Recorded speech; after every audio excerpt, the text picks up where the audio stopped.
Saludos amigos de Principalmente. Hoy su programa de interés jurídico e institucional cuenta con la grata presencia del doctor Yotin Curi Hijo, con quien trataremos importantísimos temas relativos a los límites del derecho de propiedad. Quédese con nosotros.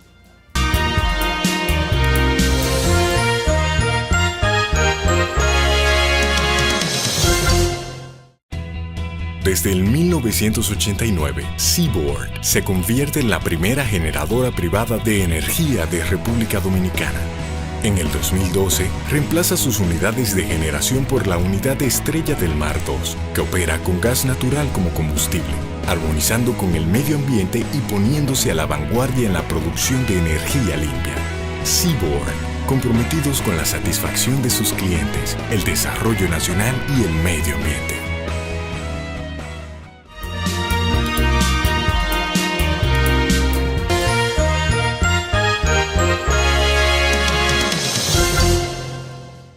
Saludos amigos de Principalmente. Hoy en Principalmente contamos con la presencia del distinguido jurista dominicano, licenciado Yotin Curi Hijo. El licenciado Yotin Curi Hijo es un profesional del derecho con una dilatada experiencia, tanto en el ejercicio profesional académico, pero también en estos últimos 6 años ocupó la posición de juez del Tribunal Constitucional. Es de los fundadores del Tribunal Constitucional de República Dominicana.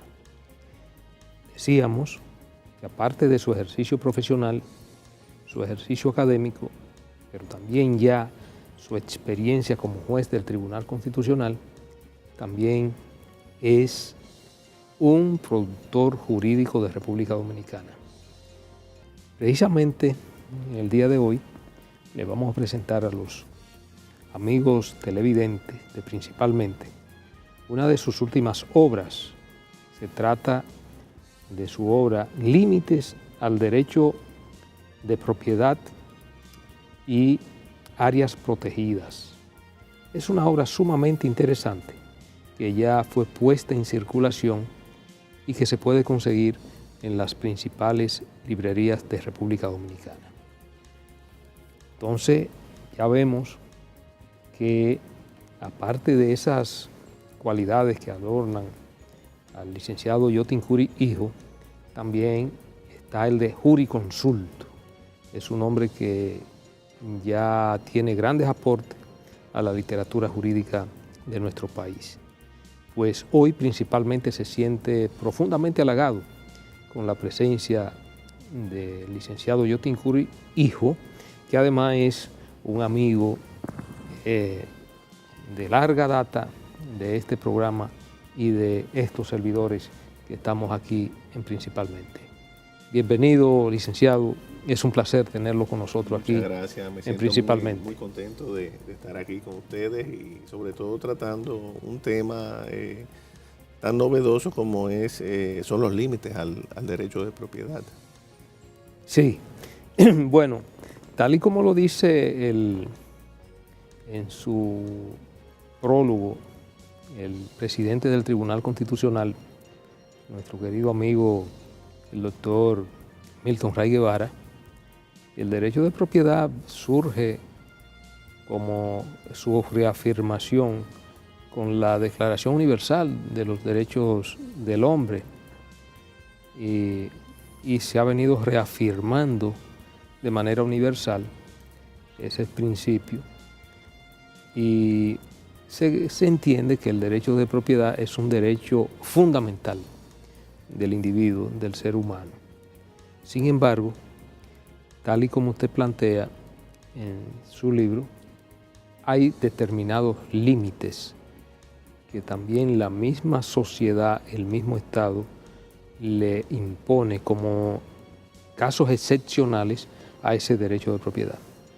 Es importante que usted, como un experto en la materia y sobre todo con esa tesis tan brillantemente expuesta por usted en su libro, nos explique en qué consisten esos límites al derecho de propiedad y bajo qué condiciones y modalidades pueden presentarse los mismos. Sí, sí, Radamés. Muy buena tu pregunta, porque precisamente lo que me motiva a redactar este ensayo es fundamentalmente los problemas que se suscitaban en el Pleno con ocasión de las limitaciones al derecho de propiedad.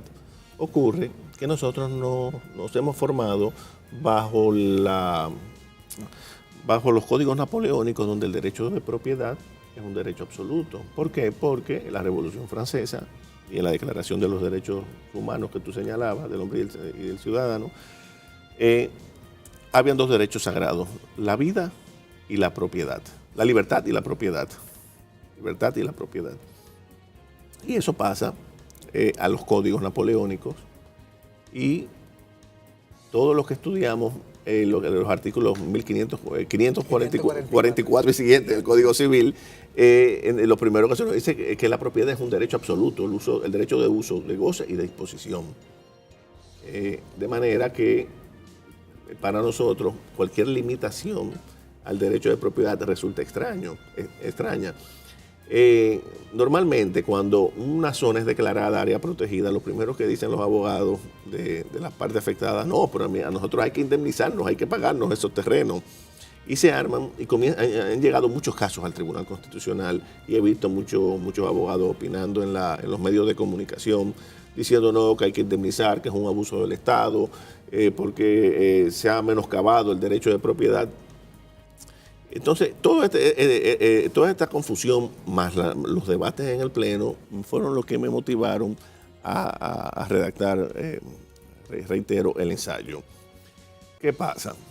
Si bien es verdad que es un derecho absoluto, porque la Revolución Francesa fue una revolución dirigida por burgueses, una revolución burguesa, a diferencia, por ejemplo, de la Revolución Bolchevique, la francesa fue una revolución esencialmente burguesa. Entonces, la propiedad se cuela como un derecho absoluto. En todas nuestras constituciones, desde 1844 hasta la fecha, ha estado consignado el derecho de propiedad, pero solamente dos le han dado un contenido social: la del 63, la del profesor Bosch, pero como fue una constitución de corta duración, no llegó a cuajar, y la de 2010, que son para mi juicio las más trascendentes. Y ese contenido social del derecho de propiedad necesariamente hace recaer sobre el titular, hace recaer un sacrificio, que es obviamente que el interés colectivo, como todos sabemos, prevalece sobre los intereses particulares del propietario. Veo la ley sectorial de áreas protegidas, la ley 6400, y si ustedes pueden observar que en esa ley muchos decretos fueron incorporados, muchas limitaciones y creaciones de parques fueron incorporadas en la ley, y se le dio ya una categoría legal. En la ley hay varias categorías: la 1, la 2, la 3. La 1, que es la más restrictiva, le impide al propietario disponer de sus bienes. En ese caso, obviamente, hay una expropiación. Hay una limitación muy severa a la propiedad, donde sí habría que indemnizar. Pero en la categoría 2, 3 y siguiente, el legislador se cuidó de concederle al propietario determinados usos. Le dio alternativas. Es decir, tú no puedes, por ejemplo, hacer un hotel, pero puedes explotar con actividades ecoturísticas que sean compatibles con el medio ambiente. Y en ese tipo de situaciones donde el propietario tiene una alternativa, no hay que indemnizar. Ahí lo que hay es una limitación, no una expropiación. Correcto. De manera que son conceptos muy distintos, lo que es la expropiación a lo que es una limitación. Y eso es precisamente el contenido, por ahí va el hilo de la obra, en el sentido de que no podemos confundir una cosa con otra, que es lo que pasa en la práctica con la inmensa mayoría de nuestros abogados, que reaccionan automáticamente. Por eso es una expropiación indirecta, eso es un menoscabo a mi derecho de propiedad. Bueno, sí, es una limitación, pero no toda limitación, reitero, le concede al propietario derecho a indemnización. Solamente cuando se afecta el núcleo o contenido esencial de la propiedad. Y como hablábamos fuera de cámara ahorita, eso hay que verlo caso por caso. No hay una fórmula general para determinar que en tales casos sí, en tales casos no. Eso es un aspecto que hay que verlo casuísticamente en algunos casos. La restricción al contenido esencial del derecho es muy severa, obviamente habrá que indemnizar porque se desconfigura, se desnaturaliza la esencia de la propiedad, pero en otros no, yo siempre pongo, por ejemplo, este caso. Una persona adquiere un terreno en Bávaro, tiene proyectado hacer un hotel de tantas habitaciones y ganarse X suma anualmente con el negocio del turismo, y de buenas a primeras se lo declaran parque nacional. Cuando cae en la categoría de parque, al propietario le otorgan otros usos, es decir, puede utilizarlo en ecoturismo, actividades medioambientales, entre otras. En ese caso, el propietario, bueno, obviamente ha sufrido una afectación porque no va a poder hacer lo que él quería, lo que él tenía proyectado. Pero tiene otras alternativas ahí. No hay, a mi modo de ver, claro, porque es una tesis.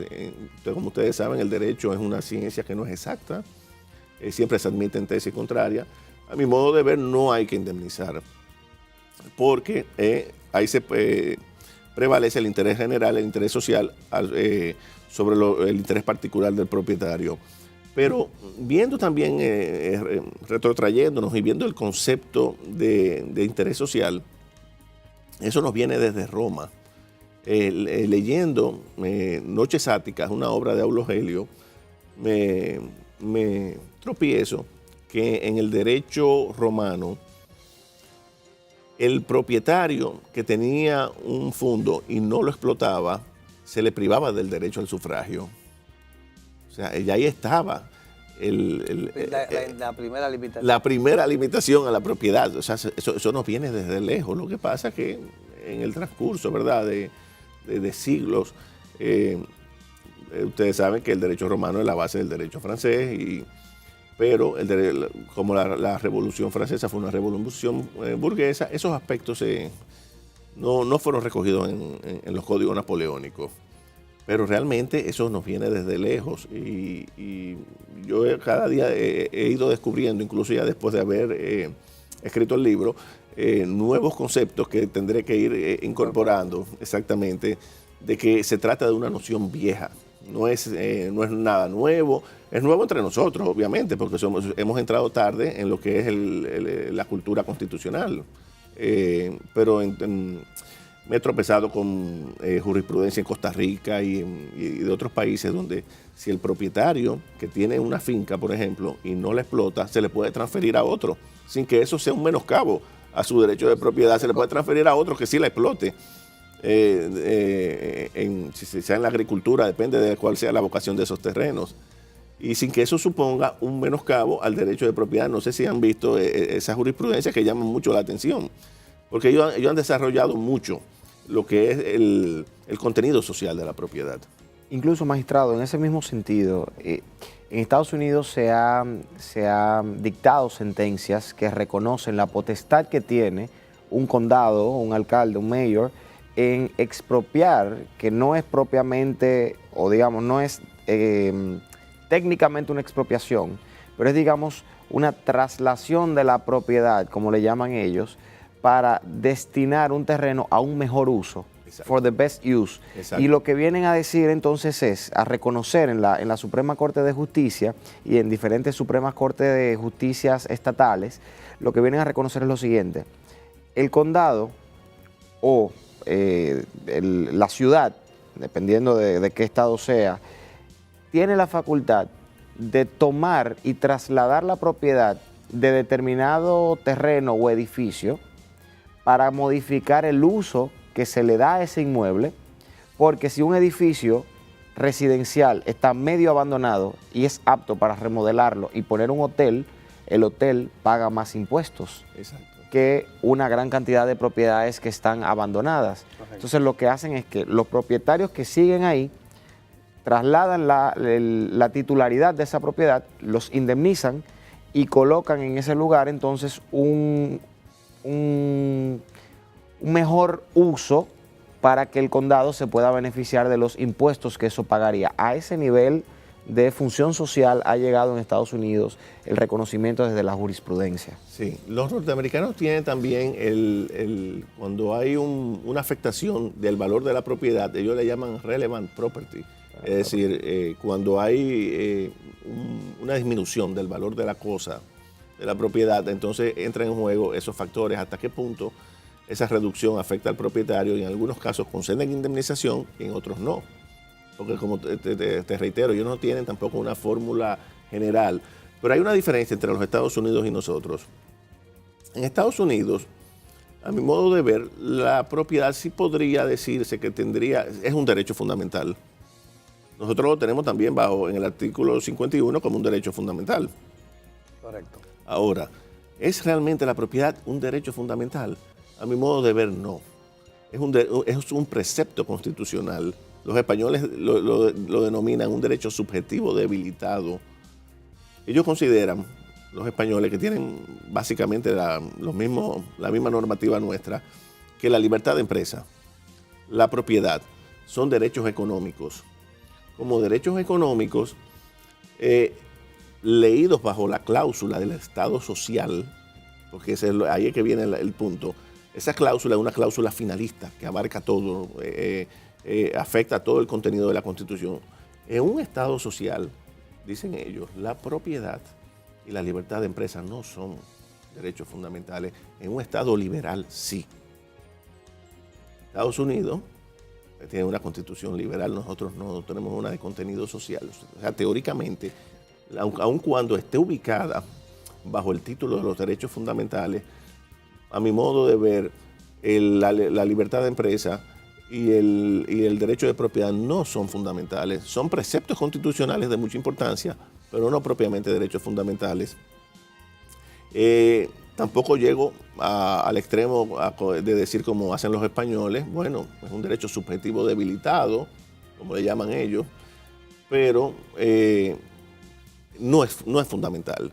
Si lo interpretamos bajo la cláusula del Estado social, los derechos económicos no deben ser fundamentales. No sé qué piensan ustedes sobre ese tema, pero la verdad es que...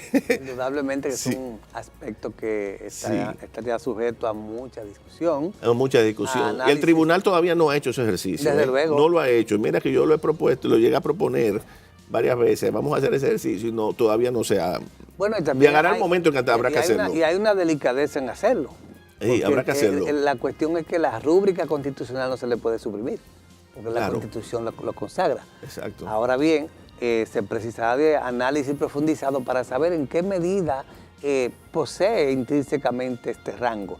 Porque me imagino que la asimilación que tú haces de la tesis española del carácter no fundamental de la propiedad radica en el hecho de la relatividad en el uso, como planteaba Francisco. Y que puede ser intervenido por el Estado, puede ser igual que la libertad de empresa, puede ser regulada, puede ser limitado con mucha facilidad. Se pudiera partir de la premisa de que es coyuntural y es vital para quien lo necesita y quien lo utiliza. Sí. Quizás bajo la concepción de esa tesis es que pudiera eventualmente suprimirse este carácter. Bueno, pues yo al igual que Jotin, pienso que como en un Estado burgués liberal, exacto, es que le da ese matiz de derecho fundamental. Exactamente. Porque el derecho en el Estado capitalista, es decir, la propiedad forma parte de su eje fundamental de sustentación, el Estado burgués capitalista.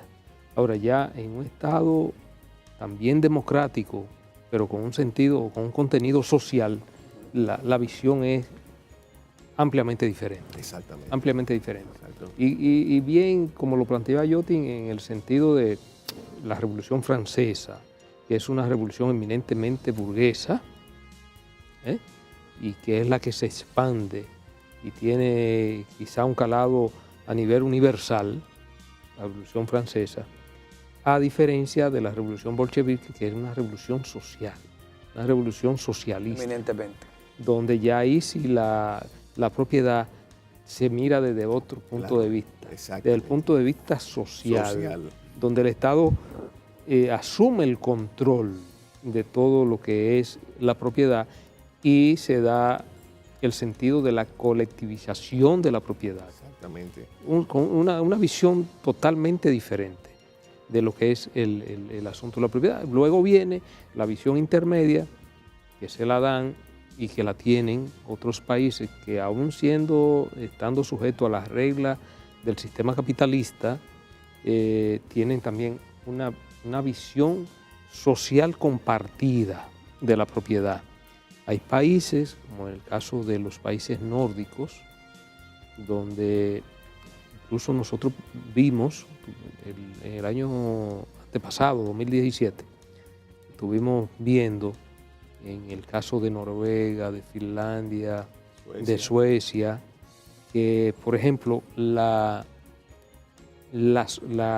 municipalidad es dueña de grandes propiedades inmobiliarias y la alquilan a bajo costo para ellos. Exacto. Si fuera aquí quizás fuera un alto costo, pero para ellos por su nivel de vida es un bajo costo.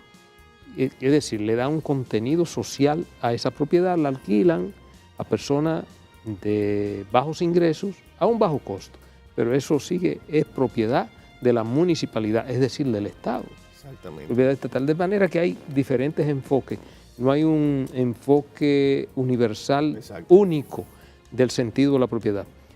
Y yo creo que en esa parte Jotin tiene razón. No, y eso nos lleva a otros temas, a estudiar los pensadores liberales, Adam Smith, Friedrich von Hayek, que son los grandes pensadores liberales, algunos de ellos, Isaiah Berlin y otros más, que ahí viene el tema de hasta qué punto puede intervenir el Estado en la economía, que es mejor si un Estado pequeño o un Estado grande que intervenga. Entonces, esta fórmula del Estado social, a mi modo de ver, tenemos que verlo dentro de lo que es la macrohistoria, no los aspectos, no los detalles, sino lo que es la macrohistoria. A mi modo de ver, eso también tiene mucho que ver, esto del aspecto social con el desplome de la Unión Soviética.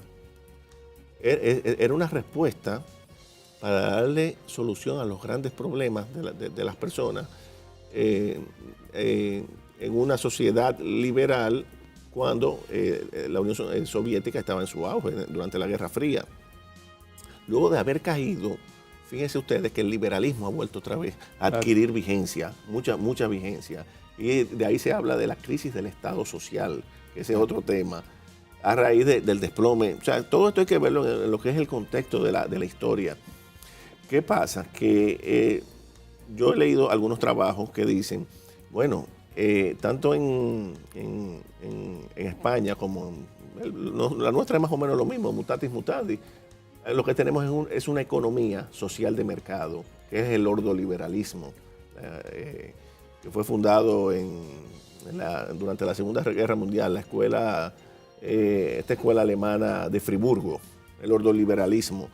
Es decir, que la economía tiene que tener un alto contenido social, no debe verse solamente como las ganancias que puedan obtener los propietarios, los dueños de acciones de las grandes empresas, sino también que hay que aplicarle un contenido social y destinar parte de esas ganancias a lo que son, ¿verdad?, las grandes masas, que son las que generan esa riqueza. Definitivamente, doctor, la función social no debería permear solo en la propiedad, sino que debe de permear en todos los aspectos económicos, en todos los derechos. Debe haber una preocupación generalizada por convertirnos en entes sociales, no que tengamos solamente una constitución que abogue por lo social, sino que todos nos preocupemos por el desarrollo en conjunto de la comunidad del país donde vivimos, y esto necesariamente viene, digamos, desde nuestra Constitución como norma suprema, Carta Magna,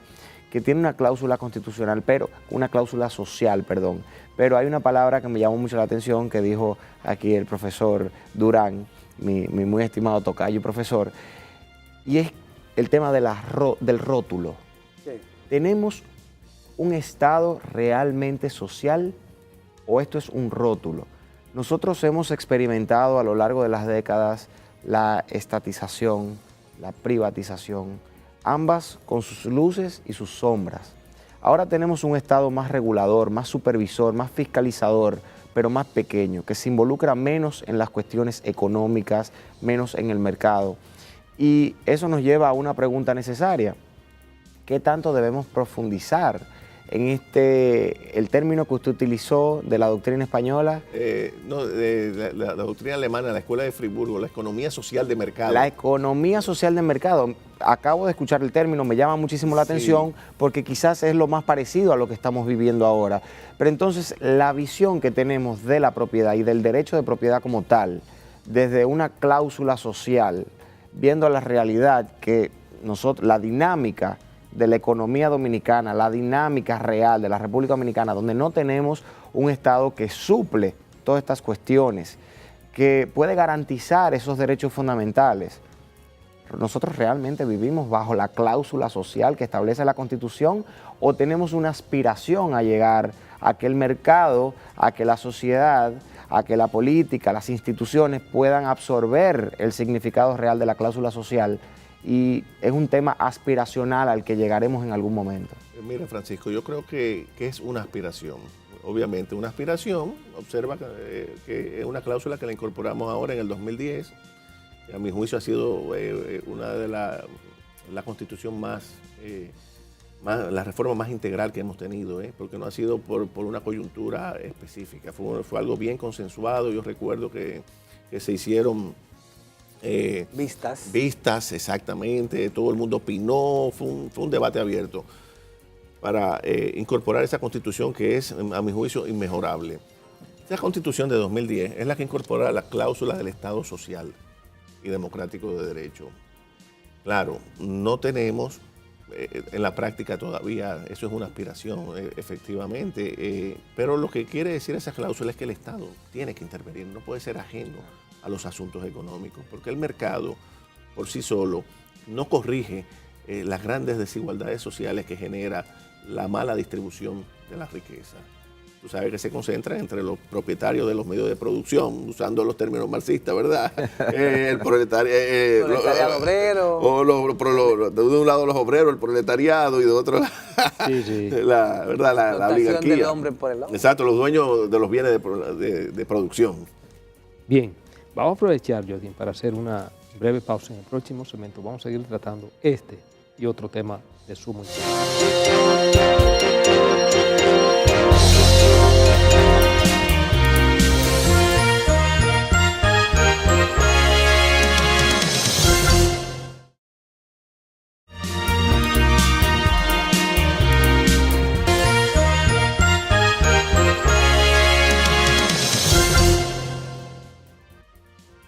Seguimos, amigos, principalmente hoy con la gratísima presencia del doctor Jotin Curi, hijo.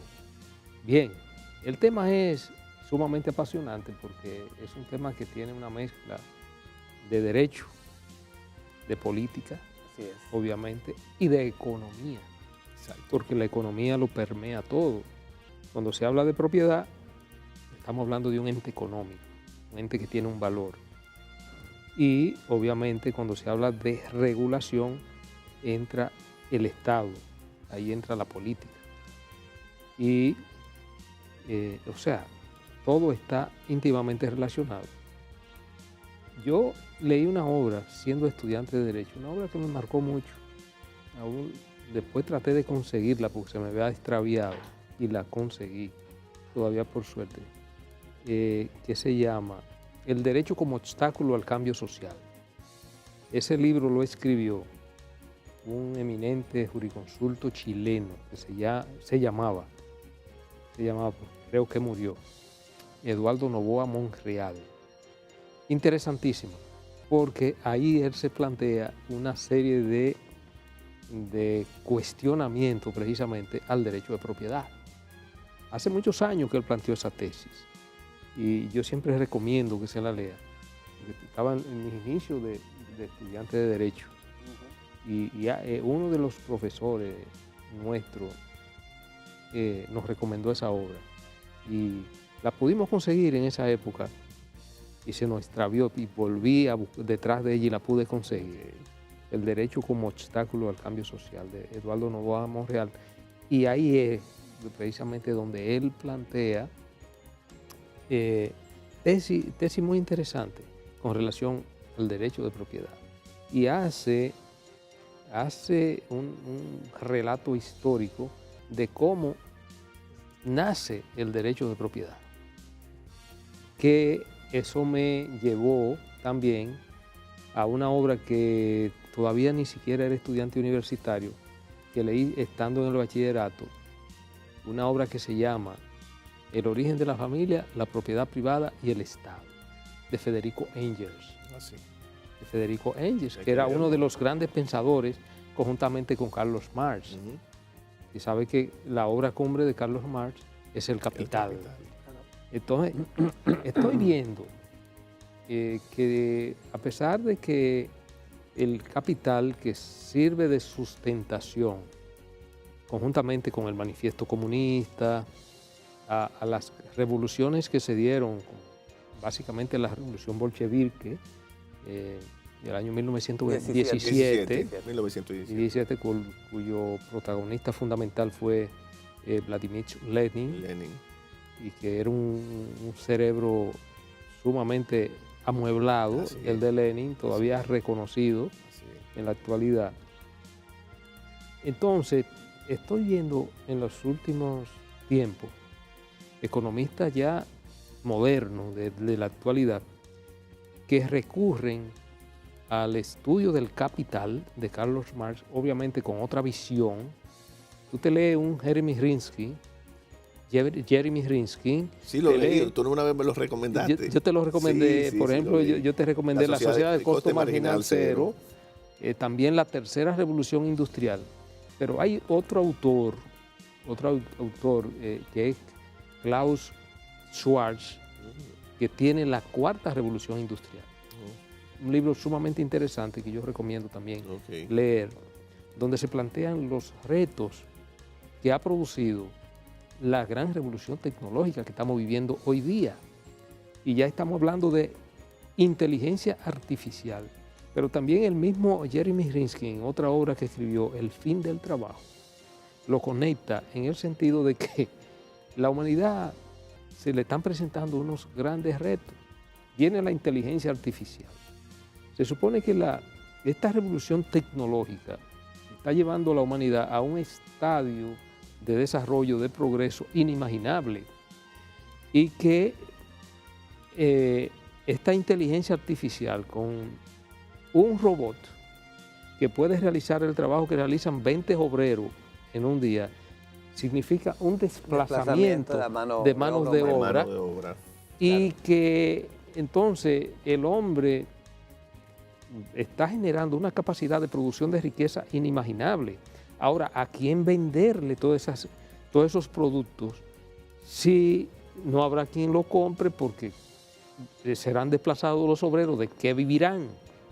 Entonces, se están planteando una serie de retos que de una u otra manera, en alguna medida, tienen una explicación en lo que planteaba Marx en El Capital. Lo que pasa que paradójicamente, lo que Marx planteaba era para una sociedad desarrollada, una sociedad industrial de aquella época desarrollada, donde había una clase obrera y una clase burguesa, explotadora, que eran los dueños de los medios de producción, es decir, los dueños de la propiedad, los dueños de la propiedad.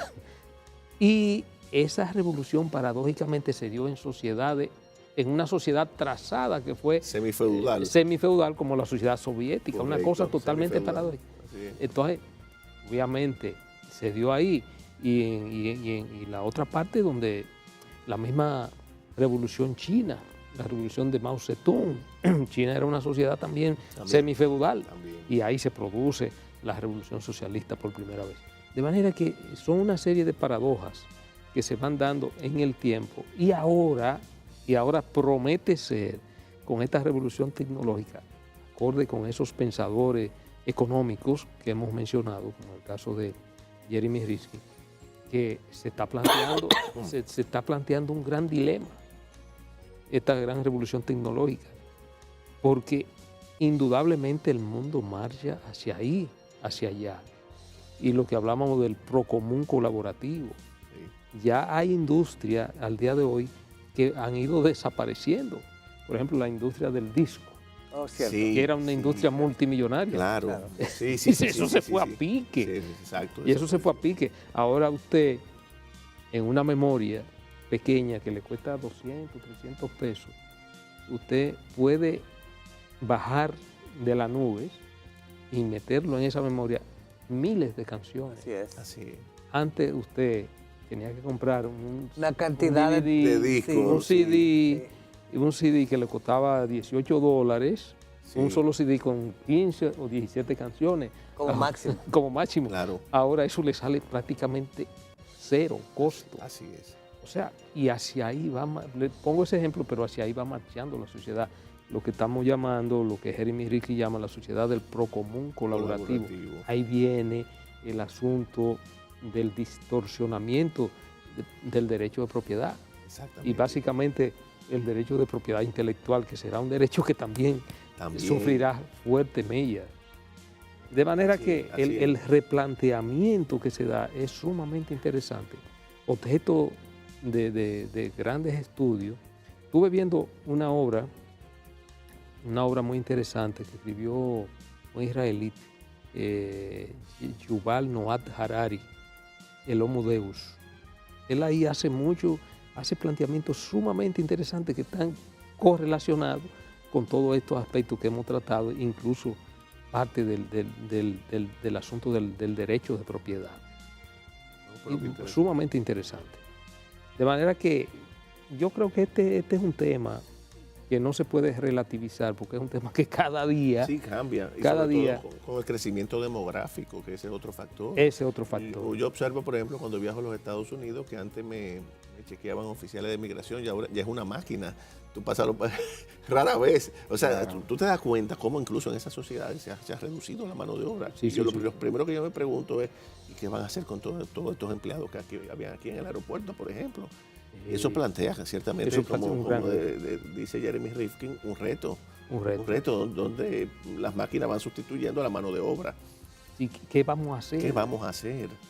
Sí, ¿qué vamos a hacer? Claro. ¿De qué van a vivir esta gente? ¿De qué va a vivir esta gente? Y sobre todo que crece la población cada vez más. O sea que son grandes retos ciertamente que tiene la humanidad en este siglo XXI. Habrá que concebir otra fuente de actividades en sustitución de las desplazadas.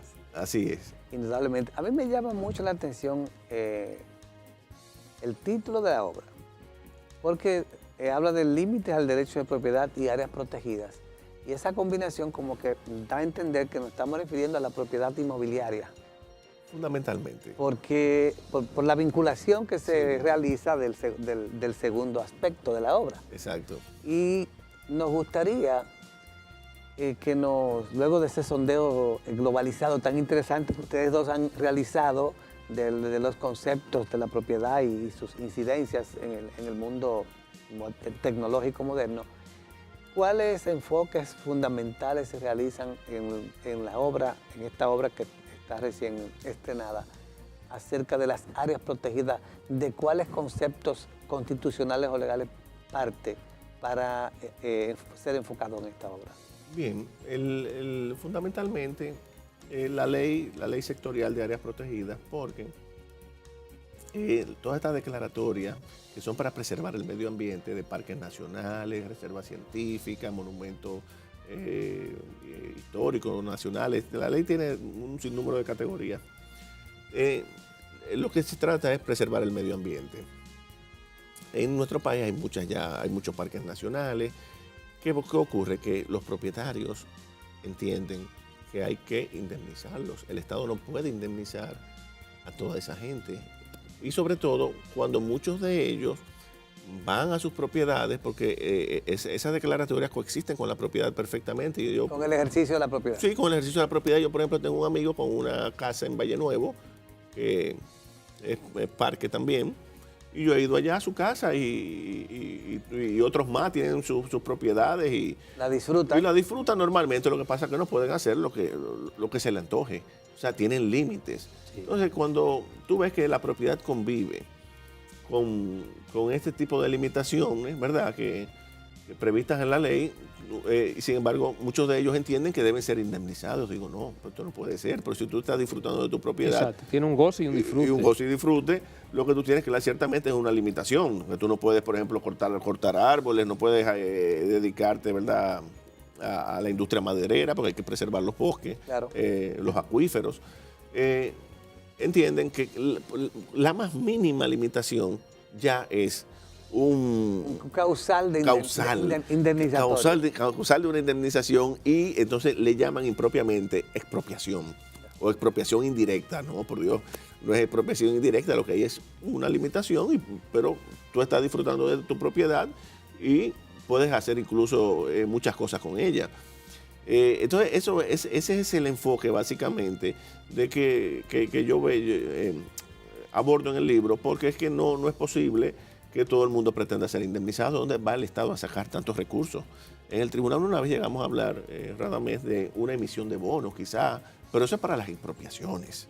Propiamente. Claro. Expropiaciones, que son Sí, sí. muchas. Ustedes saben que aquí hay cientos de expropiaciones que no han sido pagadas. Sí, han sido sí. pagadas. Concebida por Porque- esta ley. Claro, porque a ver, los gobiernos han abusado y a desde veces cuando de- Balaguer, Y a veces de manera arbitraria. de manera arbitraria, Sí. expropian y no pagan. Aquí, Expropian y no pagan. La inmensa mayoría de casos es así. aquí es importante señalar, doctor, algo que usted señaló al principio del programa, que usted indicó, y es que hay que ver caso por caso. Y ahí estoy totalmente de acuerdo con esa postura. Es difícil poder establecer doctrinas o líneas muy claras y generalizadas para este tipo de casos. Como comentábamos detrás de cámara, yo preparé mi tesis sobre este mismo tema, las regulaciones expropiatorias, para presentarlo en la maestría que hice en Derecho Administrativo, y en lo que he podido ver del libro coincidimos en muchas ideas. Quizás por la visión que tenemos del derecho de propiedad, un poco más social, un poco más liberal, Exacto. podemos tener alguna diferencia de criterio, evidentemente respetando su trayectoria y todo el conocimiento que usted ha acumulado a lo largo de su carrera. Podemos tener alguna diferencia en cuanto al tema de la indemnización o cuánto indemnizar, pero al final es todo parte de lo mismo, y no podemos asimilar con identidad de conceptos o como si fueran sinónimos lo que son restricciones administrativas o meras restricciones, lo que son servidumbres administrativas y lo que son expropiaciones.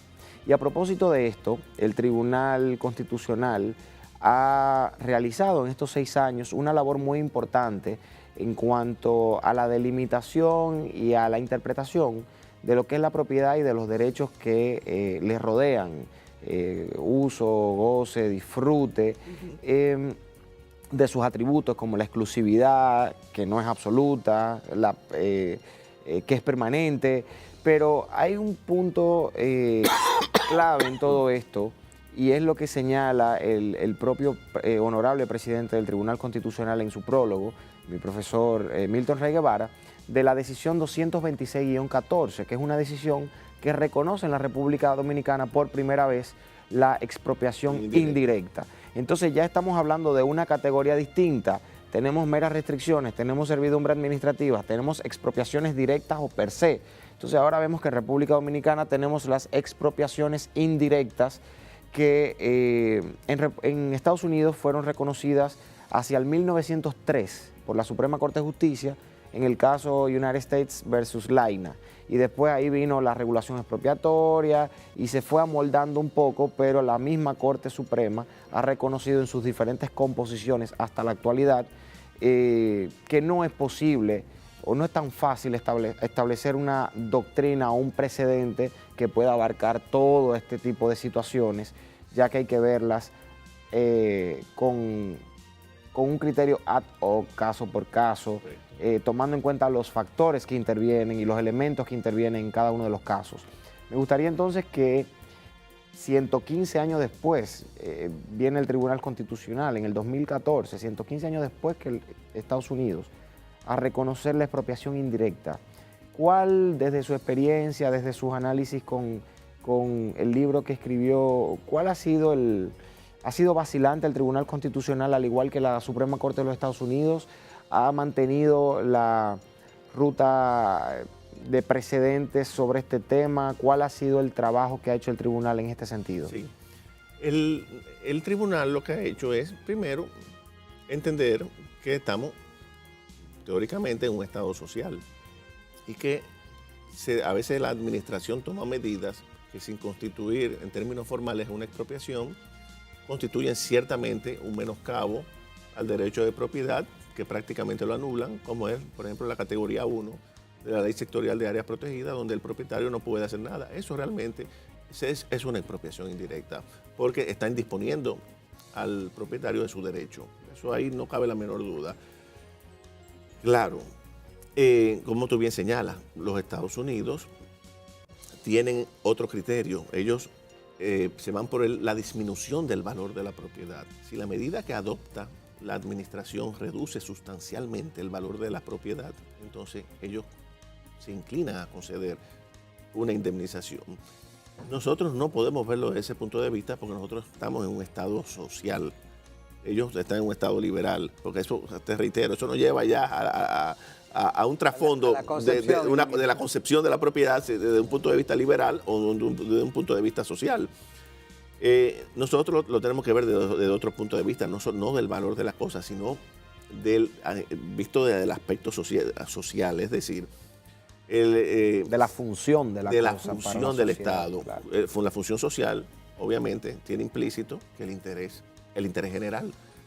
Si la medida que adopta la administración entre nosotros es en provecho del interés general y ciertamente hay un menoscabo a mi interés particular, por ejemplo, como propietario, bueno, lo que hay que ver es hasta qué punto esa restricción afecta el contenido esencial del derecho de propiedad.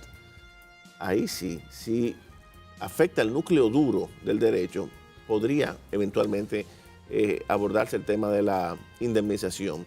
Pero si no se afecta ese contenido esencial, sencillamente lo que hay es una mera limitación, entonces no se puede decir que el Estado está obligado a indemnizar a esa persona. Que es el caso de la declaratoria de parques nacionales. Claro. Que tú puedes seguir usufructuando, que tú puedes seguir ahí, lo único que te pone una serie de limitaciones. Exactamente. A las cuales tú tienes que someterte. Tú tienes que someterte.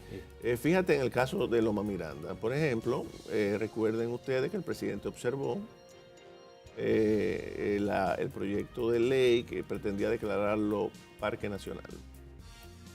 Él, en sus observaciones, señala que el Estado no tiene dinero para pagar esos terrenos.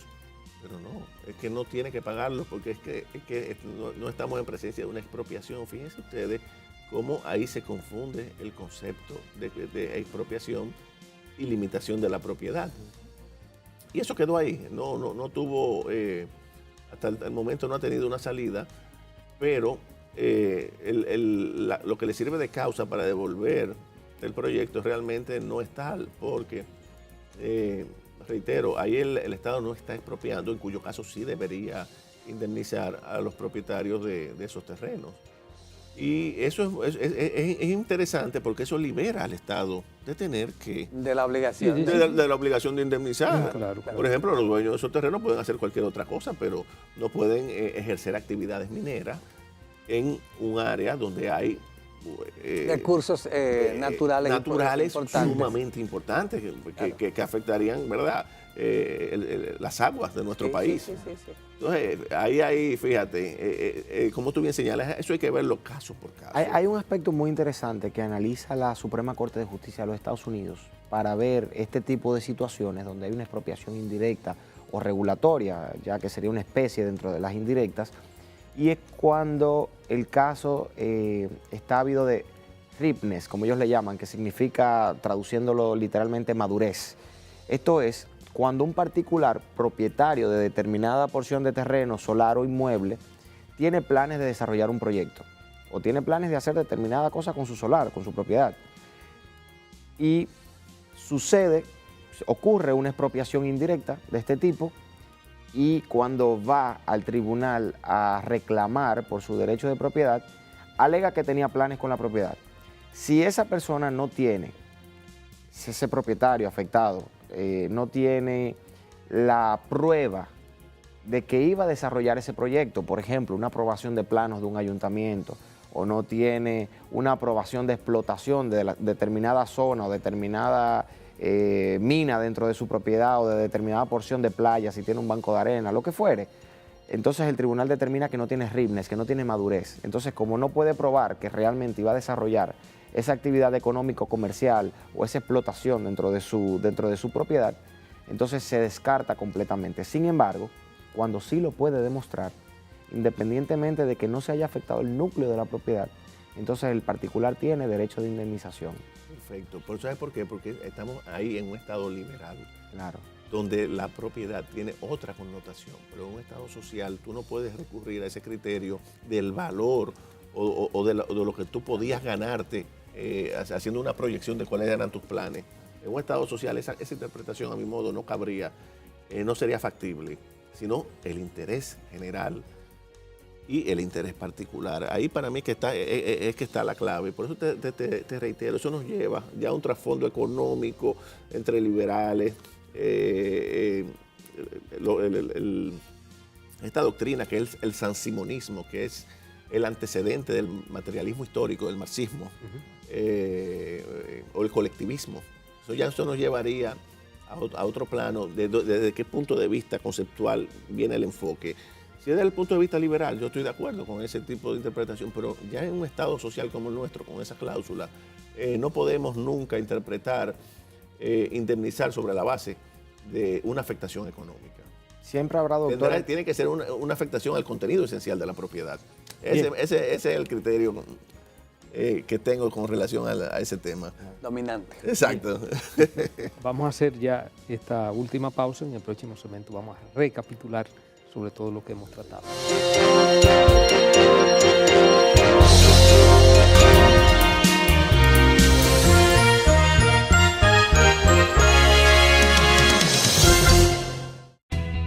Desde el 1989, Seaboard se convierte en la primera generadora privada de energía de República Dominicana. En el 2012, reemplaza sus unidades de generación por la unidad Estrella del Mar 2, que opera con gas natural como combustible, armonizando con el medio ambiente y poniéndose a la vanguardia en la producción de energía limpia. Seaboard, comprometidos con la satisfacción de sus clientes, el desarrollo nacional y el medio ambiente.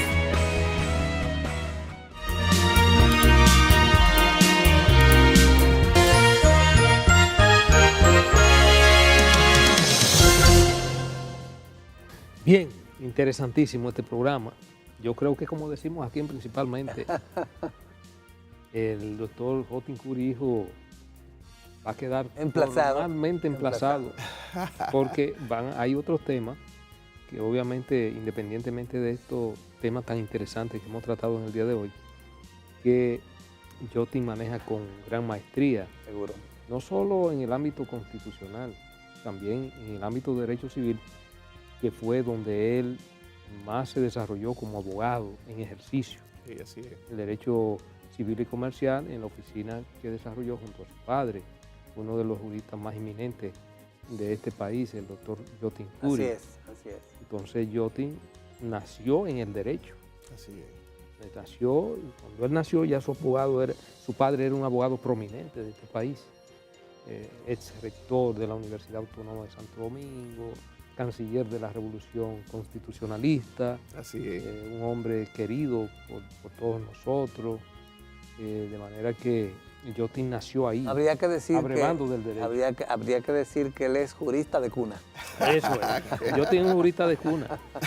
Jotin es un jurista de cuna. Muy bien. Entonces, la verdad es que queda formalmente emplazado para una próxima ocasión volver aquí, principalmente que es la primera vez que viene. Así es. Lo que pasa es que cuando este programa comenzó a desarrollarse, que ya van a ser 6 años, ya Jotin estaba en el Tribunal Constitucional, y eso en gran medida lo limitaba mucho a venir aquí, a pesar de que hemos traído jueces de otras denominaciones e incluso del Tribunal Constitucional. Pero bien, ya él está liberado de esa función, de manera que podrá venir. Y en una próxima nos hablará de su experiencia también. Correcto. Como juez de lo constitucional. No, precisamente ya recapitulando en esta parte final del programa, yo creo que sería interesante que Yontin nos hable de su experiencia precisamente ante este tipo de casos, una experiencia inédita en República Dominicana que se da precisamente porque ya tenemos un tribunal constitucional gracias a esa gran reforma constitucional, que lo decía Yontin, que no fue una reforma coyuntural. Exacto. Fue una de las reformas, o yo diría que la reforma más opinada que ha tenido la República desde su fundación. Claro, claro. Una reforma sui generis. A veces yo particularmente la he clasificado como una reforma similar a una constituyente, pero llevada a cabo con los requisitos establecidos por la Constitución anterior. Así es. ¿Por qué constituyente? Porque hubo una participación popular. Incluso se crearon las consultas populares. Claro, lo recuerdo. Donde participaban los diferentes sectores de la sociedad, los empresarios, los profesionales, los obreros, en fin, los campesinos, las universidades, las instituciones. Por ejemplo, en el caso nuestro que dirigíamos la Procuraduría General de la República, el Ministerio Público como institución tuvo la oportunidad de opinar e incluso nosotros celebramos, si se quiere llamar así, denominar así, un gran pleno del Ministerio Público, donde convocamos y participaron todos los fiscales del país.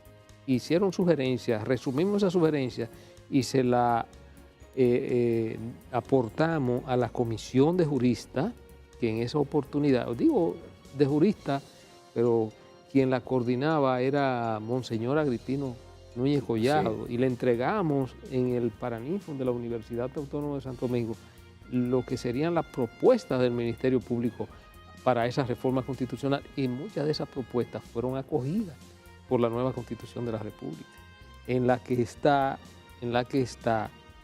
incluida en la Constitución que el Procurador General de la República fuera parte del Consejo Nacional de la Magistratura, y eso se adoptó en la Asamblea, lo adoptó la Asamblea Nacional Revisora. Exacto.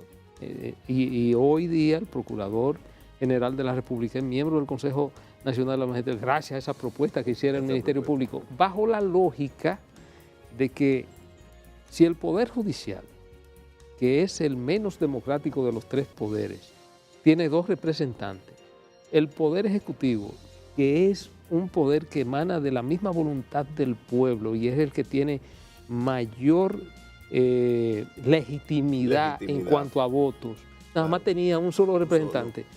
Obviamente debía ser acompañado en ese consejo, en ese órgano colegiado, de su ministro de Justicia, que en este caso, quien hace las veces de ministro de Justicia, aunque no está de manera formal, es el Procurador General de la República. Correcto. Y eso se entendió. Pero ven acá. Entonces aquel que es de elección indirecta tiene dos representantes, el Ejecutivo que es de elección popular solamente uno. Entonces es una especie de crear una especie de equilibrio, porque el Legislativo tiene cuatro. Obviamente es el más democrático. Es el más democrático. El de más arraigamento popular, pero el Ejecutivo también es de arraigamento popular. También. Y solamente tenía uno.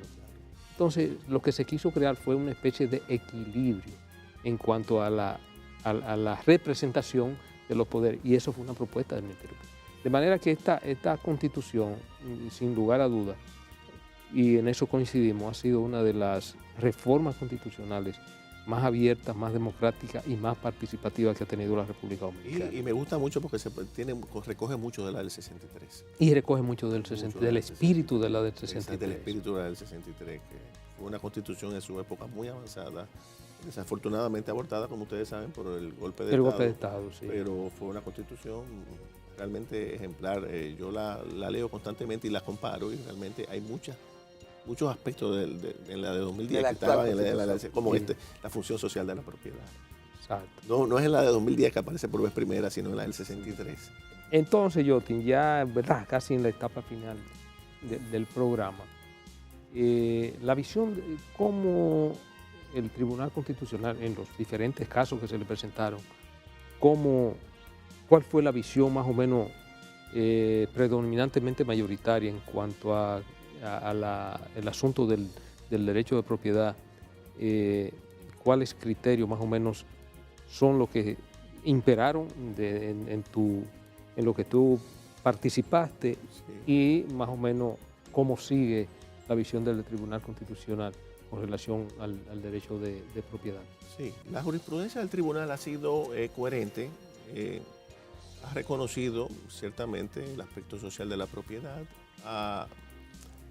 también los límites que tiene, pero sin desconocer la gran injusticia, la deuda social acumulada del Estado con muchos propietarios que, como decíamos anteriormente, han sido expropiados y nunca se les ha pagado.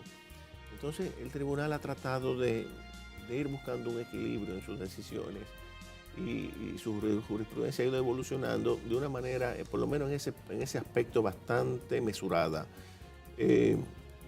Existe gran preocupación entre los magistrados de que ciertamente hay que buscarle una salida a tanta gente que han perdido sus propiedades fruto de las arbitrariedades de distintas administraciones que definitivamente han expropiado y reitero, nunca han indemnizado. Lo que ocurre es que también reconocemos que el Estado no tiene la posibilidad económica para satisfacer, ¿verdad?, a toda esa gente. Entonces, lo que se ha propuesto y se ha discutido es que se haga un plan, una especie de emisión de bonos año por año para ir compensando a esas personas, porque la verdad que si el tribunal comienza a conceder justas indemnizaciones a todas esas personas, va a llegar un momento que el Estado no podrá disponer de recursos para otra cosa. Entonces ahí entra en juego un poco lo que es, ¿verdad?, la posibilidad real, material, y lo que es y la situación nuestra, que es un tanto compleja en ese sentido, pero en sentido general la jurisprudencia ha sido muy coherente con lo que dispone el texto constitucional, en el sentido de proteger, mantener un equilibrio entre la protección a los particulares y reconocer también que la propiedad hay que darle una lectura distinta a la que se le da en el Código Civil napoleónico y bajo la cual todos nosotros estudiamos, y por eso prevalece tanta confusión en la clase profesional, en la comunidad jurídica, de que todavía la inmensa mayoría de los abogados entienden que cualquier leve afectación al derecho de propiedad implica indemnización, y no es así. Bien. Bueno, reiterando nueva vez el emplazamiento que tiene el doctor Lilton Curí a volver aquí. Muchas gracias, Jotin. Gracias a ustedes.